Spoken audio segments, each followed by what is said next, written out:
దాంట్లో సాంగ్స్ ఉన్న మ్యూజిక్ బాగుంది, బ్యాక్గ్రౌండ్ మ్యూజిక్ బాగుంది, మూవీ బాగుంది అనేసి పెద్ద బాలకి వెళ్తున్నాం. ఒక్క డిస్ట్రిబ్యూటర్ కూడా, మేజర్ డిస్ట్రిబ్యూటర్ల గురించి చెప్తున్నాను, ఒక్క డిస్ట్రిబ్యూటర్ కూడా కనీసము సినిమా వాళ్ళని కలిసేదానికి మధ్యలో ఉండే మేనేజర్లు అపాయింట్మెంట్ తీసుకోవాలని.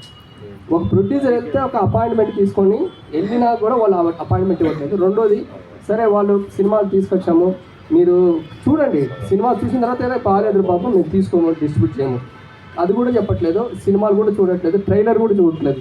చివరికి చిన్న సినిమా ఆర్టిస్టులు ఎవరున్నారు, లేకపోతే పెద్ద హీరో ఎవరు, హీరోయిన్ ఎవరు, ప్యాడింగ్ ఆర్టిస్ట్ అంటారు, అన్నీ అవన్నీ పెట్టుకుంటే 10 కోట్లు అయిపోతుంది. 10 కోట్లు ఉంటే అంతమంది పెద్ద హీరో, అంతమంది ఆర్టిస్టులు వస్తే నువ్వు నా దగ్గరికి వస్తావు, నేను నీ దగ్గరికి రాను కదా. అంత పెద్ద హీరోని పెట్టుకుంటే నేను నీ దగ్గరికి ఎందుకు రావాలి, నువ్వే వస్తావు నా దగ్గరికి. సో ఇట్లాంటి ఫేస్ అన్ని చూశాను.